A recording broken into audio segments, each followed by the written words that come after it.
Hello friends, சூப்பராக இன்றைக்கி ஒரு தக்காளி சாதம் தான் சிம்பிளாக வீட்டில் இருக்கிறத வச்சு செய்ய போகிறோம்.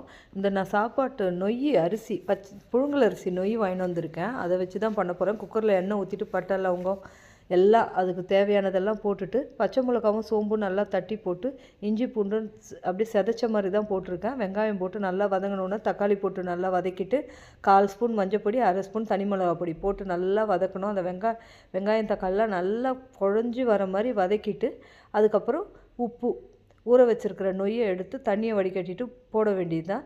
தேவையான அளவு தண்ணி ஊற்றுங்க, ஏன்னா நல்லா தண்ணி இழுக்கும் நொய் கொஞ்சம். இது பார்த்திங்கன்னா சீரக சம்பா மாதிரி இருக்கும், சூப்பராக இருக்கும் டேஸ்ட்டு. நான் புதினாலாம் எதுவுமே போடலை. ஒரு விசில் வந்த உடனே திறந்து நல்லா கிளறி விடுங்க. நல்லா கிளறி விட்டுட்டு கொஞ்ச நேரம் தம் போட்டுட்டு ஓப்பன் பண்ணி பாருங்கள். இந்த மாதிரி நல்லா உதிரி உதிரியாக இருக்கும். சாப்பிட ஹெவியாக இருக்காது, மசாலாலாம் அந்த மைல்டாக இருக்கும். இந்த மாதிரி ஒரு பிரியாணி மாதிரியே தான் இருக்கும். இது கூட ரைத்தா வச்சிங்கன்னு சாப்பிட்லாம், சூப்பராக இருக்கும். இது வெறுமனே சாப்பிட்லாம், இல்லை ஒரு தக்காளி ஊறுகாய் கூட வச்சுக்கிட்டு சாப்பிட்லாம். ஏதோ ஒரு ஊறுகாய் இல்லைன்னா வெங்காயம் ரைத்தா வச்சு சாப்பிட்டோம்னா சூப்பராக இருக்கும். இந்த டிஷ் பிடிச்சிருந்தா லைக் பண்ணுங்கள், கமெண்ட் பண்ணுங்கள், ஷேர் பண்ணுங்கள்.